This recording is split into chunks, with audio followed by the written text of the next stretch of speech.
माफी मिलने के सवाल पर रंजीत रंजन ने कहा कि वो यानी रंजीत रंजन और पप्पू यादव करीब 2 साल से अलग अलग रह रहे हैं। वो जो भी बयान देते हैं उसका उनके यानी रंजीत रंजन और दोनों के बच्चों से कोई लेना देना नहीं है। हमारे राजनीतिक विचार भी बेहद अलग है। जो भी उनका बयान है उससे मेरा या हमारे बच्चों का कोई भी उससे कोई लेना देना नहीं है। जहां तक जो चल रहा है उसका तो मैं यही कहूंगी कि ये तो लॉ एंड ऑर्डर का मामला है।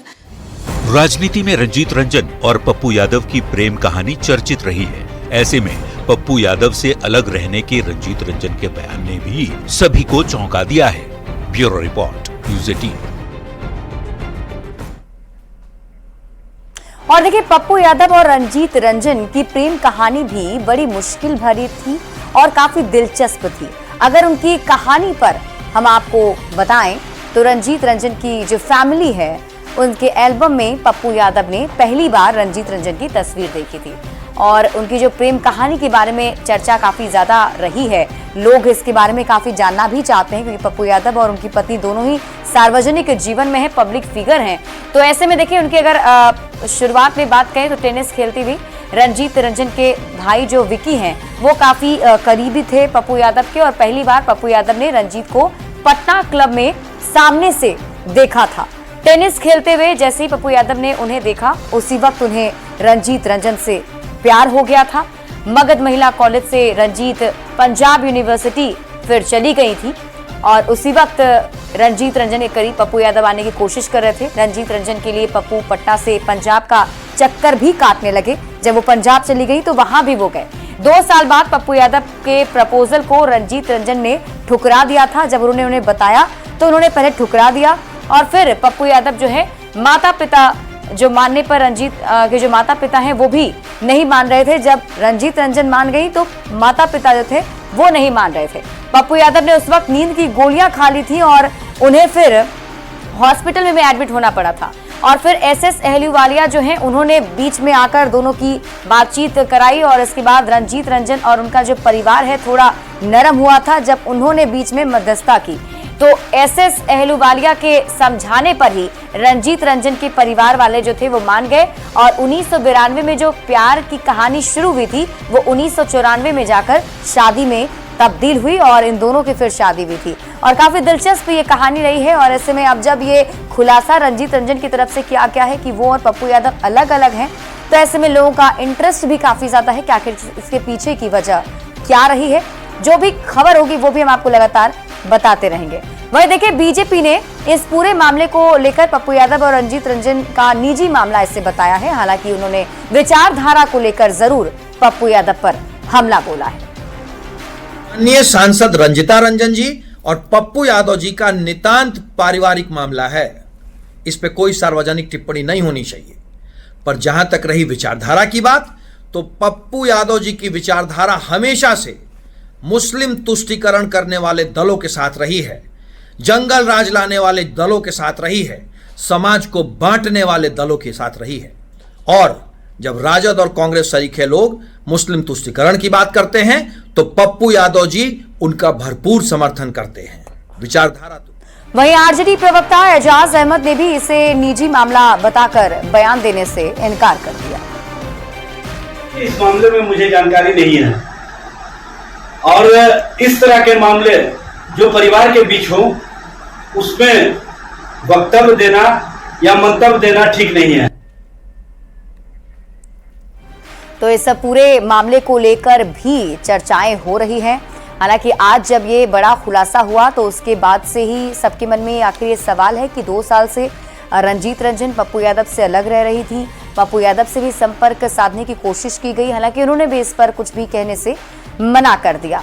बढ़ते आगे, बिहार में कॉन्ट्रैक्ट पर बहाल जूनियर इंजीनियरों को बिहार सरकार ने दिवाली पर बड़ा तोहफा दिया है। राज्य सरकार ने विभिन्न विभाग में कॉन्ट्रैक्ट पर भर्ती 1627 जूनियर इंजीनियरों का मानदेय 36,000 रुपए प्रतिमाह से बढ़ाकर 60,000 रुपए कर दिया है। बिहार सरकार के जल संसाधन मंत्री विजय सिन्हा इसे लेकर जानकारी दी। इतने लंबे समय से कार्यरत हमारे कनीय अभियंताओं के लिए ये सही मायने में बहुत ही बड़ा दीपावली गिफ्ट है, तोहफा। तो हमारे विभाग ने, जल संसाधन विभाग ने उनके अनुशंसा की समीक्षा करते हुए उनका मानदेय प्रति माह 36,000 से बढ़ाकर 60,000 करने का फैसला लिया है, जो तत्काल प्रभाव से लागू है। और इस बीच आपको पटना से बड़ी खबर बता दें, कॉन्ट्रैक्ट पर बहाल कर्मचारियों का मानदेय बढ़ा दिया गया है। भूमि राजस्व विभाग में कॉन्ट्रैक्ट पर बहाल कर्मचारियों का मानदेय बढ़ाया गया है। 4,000 से लेकर 10,000 तक बढ़ोतरी की गई है। अलग अलग पदों पर मानदेय बढ़ाया गया है, जिसमें 4,000 से लेकर 10,000 तक मानदेय में बढ़ोतरी की गई है।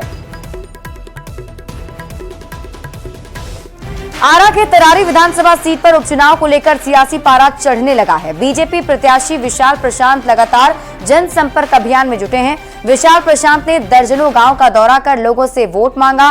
तरारी सीट पर 13 नवंबर को उपचुनाव है और यहां महागठबंधन से राजू यादव चुनावी मैदान में है, तो जनसुराज पार्टी से किरण सिंह ताल ठोक रहे हैं।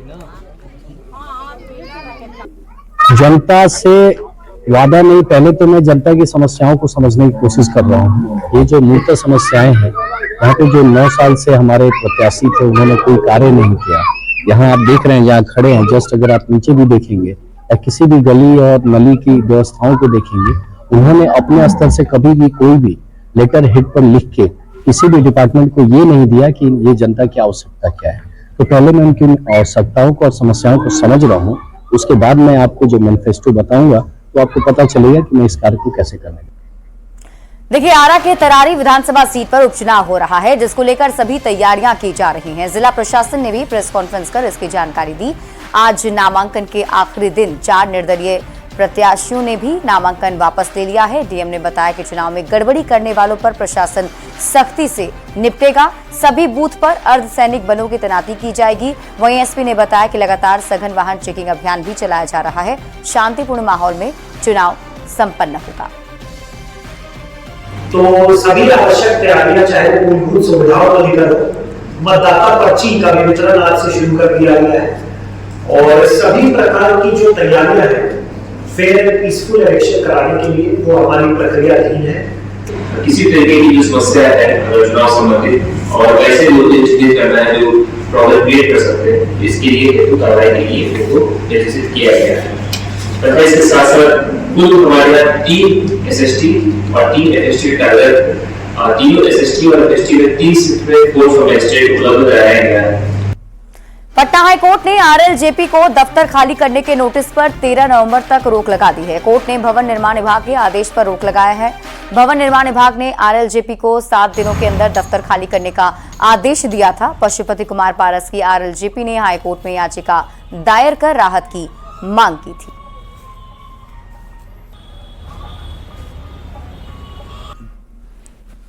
न्यायालय के द्वारा जो कल फैसला दिया गया, उस फैसले में है कि 13 तारीख तक स्टे लगा दिया गया है, जो बलपूर्वक खाली कराने की बात की गई थी भवन निर्माण विभाग के द्वारा। उस पर स्टे लगाते हुए पटना उच्च न्यायालय ने, आदरणीय न्यायाधीश महोदय ने यह भी ऑर्डर दिया है कि 10 दिनों के अंदर, 2 सप्ताह के अंदर पशुपति कुमार पारस जी की पार्टी को भवन निर्माण विभाग पटना में एक कार्यालय उपलब्ध कराए पार्टी चलाने के लिए। तो हम आज ही भवन निर्माण विभाग को चिट्ठी लिख रही है हमारी पार्टी कि अब हम खाली करके कहाँ जाएंगे। हमारी पार्टी स्टेट पार्टी है, हमारी पार्टी का कार्यालय का संचालन। आप कह रहे हैं कि आपकी पार्टी स्टेट पार्टी है, भवन निर्माण विभाग को आप पत्र लिखने की बात कर रहे हैं, लेकिन भवन निर्माण विभाग के मंत्री का कहना है कि वो राष्ट्रीय पार्टी इस पार्टी को मानते ही नहीं है। हम आप ये पत्र देख लीजिए, ये इलेक्शन कमीशन ऑफ इंडिया का पत्र है। ये पत्र है 21 अक्टूबर 2024 का है ना। उसमें इलेक्शन कमीशन ऑफ इंडिया ने कहा है कि राष्ट्रीय लोक जनशक्ति पार्टी को स्टेट में भी स्टेट पार्टी का दर्जा मिलता रहेगा। उसके बाद तो भवन निर्माण मंत्री जयंत राज जी को लगता है जानकारी का अभाव है, उनको अपना जानकारी दुरुस्त कर लेना चाहिए और पूरा जानकारी, क्योंकि भवन निर्माण विभाग या बिहार सरकार यह तय नहीं करती कि कौन स्टेट पार्टी है, कौन नेशनल पार्टी है, यह तय इलेक्शन कमीशन ऑफ इंडिया करती है। आप लोग एनडीए का हिस्सा हैं, लेकिन क्या लगता है कि एनडीए से दरकिनार किया जा रहा है? निश्चित रूप से जिस तरह परसों आदरणीय मुख्यमंत्री नीतीश कुमार जी की अध्यक्षता में एनडीए की बड़ी बैठक हुई और उस बैठक से हमको दूर रखा गया, उस बैठक की ना कोई सूचना दी गई, ना हमें आमंत्रित किया गया, वह बेहद ही आश्चर्यजनक है और दुखद है। बिहार में छठ और छठ पर बजने वाले शारदा सिन्हा के गीत को अलग करना असंभव है।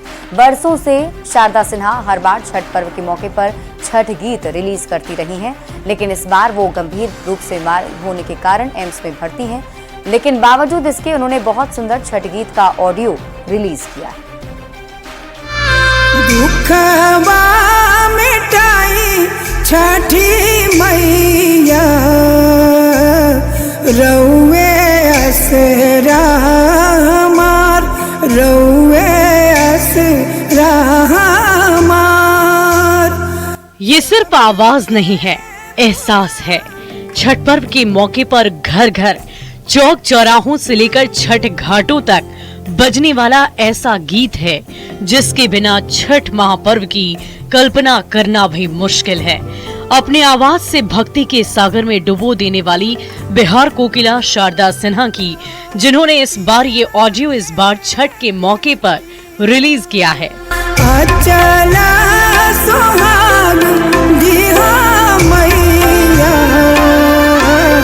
कैनी बरत तोहार, कैनी बरत तोहार। शारदा सिन्हा पिछले 10 दिन से दिल्ली के एम्स में भर्ती हैं। उनकी हालत स्थिर है। हर बार छठ के मौके पर नए नए गीतों के जरिए लोगों को मंत्र मुग्ध कर देने वाली शारदा सिन्हा इस बार सिर्फ और सिर्फ ये ऑडियो ही रिलीज कर सकी। आवाज में वही खनक, वही भक्ति, छठ माता के प्रति वही समर्पण दिख रहा है।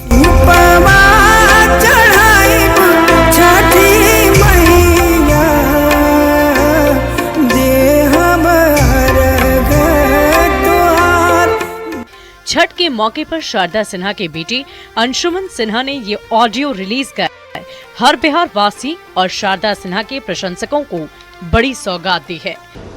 तो आज उनके द्वारा गाया हुआ छठ गीत जो है वो रिलीज किया गया है। दुखवा मिटाई छठी मैया रउए असरा हमार। आप सब इस गीत को अपना प्यार दें और उनके लिए प्रार्थना करें। शारदा सिन्हा के जल्द ठीक होने के लिए जगह जगह पर पूजा पाठ भी किए जा रहे हैं ताकि वो जल्द स्वस्थ होकर घर लौटे। शारदा सिन्हा के गाए गए छठ गीत आज घर घर में बज रहे हैं। हर छठ घाट पर उनके गीत लोगों को भक्ति से भर दे रहे हैं। ऐसे में हम उम्मीद करते हैं कि वो जल्द ही ठीक होकर लौटेंगी। Bureau report, news 18।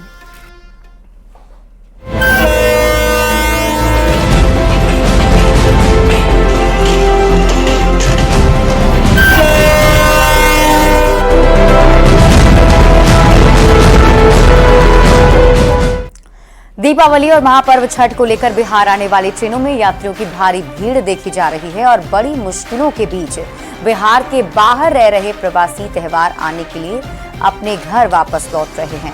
नई दिल्ली से सहरसा जाने वाली वैशाली सुपरफास्ट एक्सप्रेस जब समस्तीपुर में रुकी तो यात्रियों से बात की है न्यूज़ 18 संवाददाता मुकेश कुमार ने। दीपावली और छठ के मौके पर अक्सर ट्रेनों में भीड़ देखी जाती है और लोग जो बिहार के हैं वो काम करने के लिए वहां जाते हैं और इस त्यौहार में खास कर लौटते हैं। और इस वक्त वैशाली सुपरफास्ट एक्सप्रेस जो नई दिल्ली से चलकर यहां पहुंची है और आपको इस ट्रेन की स्थिति हम दिखाना चाहेंगे। और यहां पर जो यात्रा करने के लिए लोग आए हैं, कैसी यात्रा रही है? बहुत गंदी आसार है, बहुत भीड़ था, जो बहुत बाथरूम में लोग बैठे हुए आए थी। अच्छा, बहुत जाम था इसमें। तो कहाँ से? नई दिल्ली से। नई दिल्ली से आ रहे, कहाँ जा रहे हैं? बिहार, बेगूसराय। बेगूसराय जा रहे हैं जी। तो काफ़ी परेशानी? बहुत परेशानी था। और भी लोग हैं, क्या कहें, कहाँ से आप आ रहे हैं? आ रहे हैं दिल्ली से, नई दिल्ली से। दिक्कत भी हुई है? बहुत दिक्कत हुआ था, इतना दूर थोड़ा सा कर हुआ, नहीं तो बहुत भीड़ था। काफ़ी भीड़? बहुत काफ़ी। क्या नाम हुआ? टूनो सदा। कहाँ के जा रहे हैं? उस सिमरी बख्तियारपुर, सहरसा। सहरसा जा रहे हैं। तो ये सहरसा जा रहे हैं। और भी ट्रेन में जो लोग हैं हम ट्रेन के अंदर कोशिश करेंगे जाकर के आपको भीड़ दिखाने की। अभी भी ट्रेन में चूँकि समस्तीपुर पहुंची और ये स्थिति आप देखिए, यहाँ जो ट्रेन के बीचों बीच जगह होती है उसमें लोग बैठ करके आ रहे हैं। कहाँ से आ रहे हैं आप? लोग नहीं बोलना चाहते। और यहाँ भी अंदर की तस्वीर देखिए, जो सीट की अरेंजमेंट है वहाँ भी काफ़ी भीड़ है। और कहाँ से आप लोग आ रहे हैं? हम तो आ रहे हैं दिल्ली से। दिल्ली से आ रहे हैं? आइए। तो क्या कुछ परेशानी भी कोई हुई है? परेशानी तो बहुत वो है। क्या? बाथरूम तक में आदमी जाम लगा हुआ था। बाथरूम तक में जाम? और क्या? तो कहाँ जा रहे हैं? जाना है दल सिंह सराय जाना है। दल सिंह सराय।